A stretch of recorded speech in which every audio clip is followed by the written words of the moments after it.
Hey, welcome back to the Morning Brew. We're going to find out about a very interesting project that's going on in our community, and it's kind of what we do here on this show, right? Well, it's what you do. Well, it's what we do. I sit here and just try to think, try to get my brain to work. Sort it out. And I kind of go, what am I doing? Am I here? All right, we want you to meet our first guest here today. Jessamyn Lovell is an artist and professor in the Art and History Department at UNM, and is with an organization called Friends of the Orphan Signs, which is what we're going to talk about today.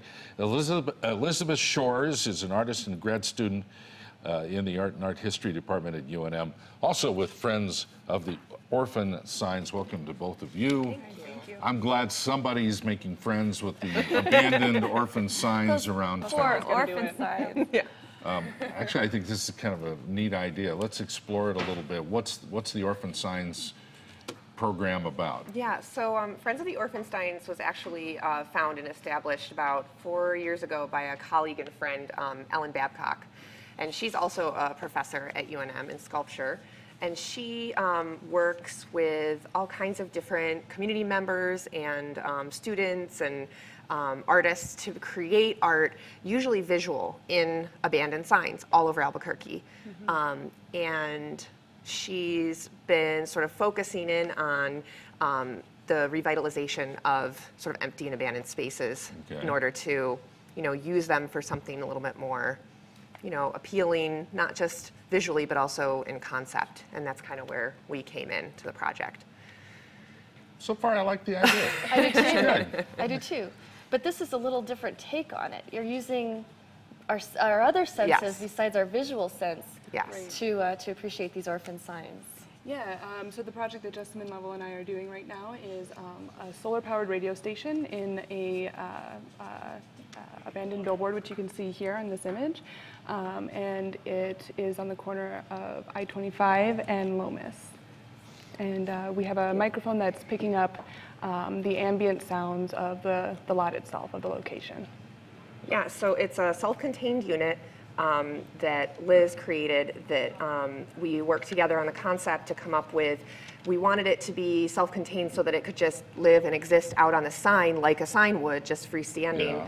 It's solar powered so that it can receive the sounds and then transmit the sounds back to an audience on a low powered frequency. So 96.9 FM when you drive by. Yeah. You can listen to the Lomas. You can listen to the world ambient world at that particular place. Yeah. And I mean, is this conceptual? This is a little conceptual. So. It's out there. It's radical, though. It's a little out we there. Wouldn't expect anything less from UNM, our department. We love you guys. Well, do you need a morning host or anything for the morning ambient sounds show? That's actually the beauty of it. Is seriously, you could go out and have your own whatever you wanted. We're encouraging people on Saturday for our event that to come between 6 and 8 and show up to the site with any kind of noisemakers, musical instruments, just a message, a voice, anything they want, and they can, perform, and then they'll be on the air on the radio. But it's a very low power, so it's only. Sounds like my show. Am I gonna be? Yeah, Larry, just yourself. Make noise. Does Larry need a cherry picker to get up there up on the sign? Yeah, we can talk about that. Yeah, we can talk about that. So the whole putting it on the air and the radio thing is the art itself. Because I was reading this, and I've got a radio background, so. I'm kind of going, all right, this is different. And that's why it exists, because it is different. Is anything like this going on anywhere in the country that you know of? Oh gosh, that's a great question.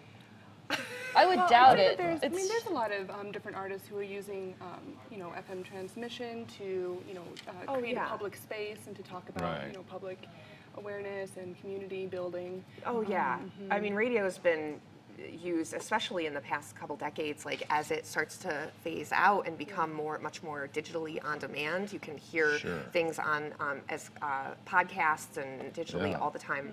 And I think that a lot of artists have really taken on this medium and tried to use it in a way that draws our attention to what it is. I mean, essentially, a radio wave is ephemeral. It exists all around us, but yet it's controlled, and it's controlled by the government, the FCC, but it's ours as the public too. which is Yeah, do you have to get a license for this? No, it's low enough power. It's a low enough We're power good. that you don't have to do that. Okay. Exactly, yeah. That was something that we talked a lot about is about making those decisions, whether it would be legal or not, and we decided that we did want it to be very local and legal and something that you have to actually pull up and kind of stay in one space to really experience. Close to the sign. Yeah, exactly. And we should say too, just to mention that since it's funded by Friends of Orphan Signs and Friends of the Orphan Signs is funded publicly, that it needed to be legal. And it is. Yeah. We're not doing pirate radio here. No. Okay, good. Not today. All right, so I want to just tell everybody about that event, and then I want to go on to the signs themselves because we have some pictures. So the event is Saturday, what time? 6 to 8 p.m. Yep. Okay, come on out and be on the sign radio. Yeah. And that's I at guess. the corner of I-25 and Lomas. Yeah. In Albuquerque here. Yeah. From 6 to 8, and you will be serving food. You'll have a barbecue truck truck. out there. Okay, good. It's going to be a party atmosphere. It's going to be a Yeah, party. yeah. Bring a radio and any kind of your favorite noisemaker. Yeah. My 5-year-old. Hey, why not? Beagle. My 2-year-old will be there. My dogs. Musical instruments. This is going I to have be some good. cowbells from the Olympics. Yeah. We're expecting you to come now. Oh my gosh. Oh, boy. Now you've done it. Andres wants to Hello, come. everybody. Get ready. You've got 2 days to prepare. Oh my gosh! All right, we have some images too of some of the sign work around town. I like. Do you have? I got a couple questions. Yeah. When you go out to these abandoned sign places, do you have to get permission from the property owners to go up and put some artwork up? Yes, Is absolutely. that's probably the hardest part of this whole project, isn't it? You know, that's something that I really admire Ellen for. Ellen Yeah. Babcock, again, Yeah. the founder and executive director of Friends of Orphan Signs. She's done a really fantastic job of developing relationships with all kinds of different people because, like, the lot we're on, for instance, she reached out and found out that UNM actually owns the lot. So the development office is who we're thankfully dealing You're talking with. about a bureaucity now. Well, yeah, but they're very nice people. Are they good? They've been so great. They really just took to the idea immediately, and they've been so patient with us. And then there's other places, you know, that Ellen's developed relationships with the city and then with developers. And actually, surprisingly, that has been, there's been such a great response. People are really interested in what she's trying to do, and she's been really trying to involve the community and youth and really get things going that are more than just, oh, I'm an artist and I have an idea, but more of like a community of people that have ideas and that want to see their community grow and change in different ways. And so those messages are varied. Like, And that's very really varied. been a theme in Albuquerque. It's Yeah. coming along, just that community strength. Well, you see it in the rail yards Yeah. with that whole project, and you see it all over, yeah. How long will the radio transmission be lasting at this How long will we- orphaned billboard? Well, right now we don't have any plans to take it down, so Yeah. we're talking about, I guess, future directions for it right now. Yeah. Yeah. But so stay tuned. UNM will let us know when they're ready to develop the land. So that, So you indefinitely. could put it on there because it's a solar powered station. You could put it on there Oh yeah. for a long time. Yeah.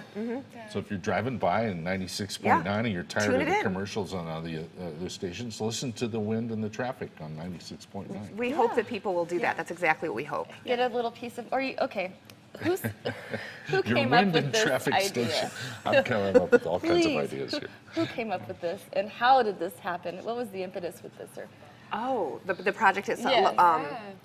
Well, was Liz, there beer involved? no, strangely no. There might have been tea involved, but Yeah, no. lots of tea, I think. We met on the lot several times. So Yeah. Ellen proposed to us, to Liz and I, why don't you do something with this sign, with this space? And so we had a whole bunch of different ideas, none of which kind of panned out. We were trying to work with different community groups. And then we just were sitting there on the lot, I think about a year ago, maybe a little longer. And we were both like, what if we just listened? Like, we're just listening to the space. What if we just listened? And that would be the project. You just come to a space, and instead of just asserting yourself, you know, just putting yourself in there and saying, this is what I think about this space, which I think we so often do, that we could just be quiet and listen. Yeah, I think that oftentimes, especially in the space that we're in that seems to be like completely empty if you drive by, or maybe it seems like there's nothing there. it's easy to think about what you could add to it, right? But when we were sitting still and listening, we started to see that there were children that were playing there. There are people coming to and from this lot every day, multiple times a day, right, to go to work or for other things, right? So there is a community there. And so instead of trying to create something new, we were trying to see, like, if we could just pay attention and see what was already there. It's really interesting. It's Speaking as a radio professional, what you're going to put on the air is already better than 75% of the stations in town anyway. So go do it.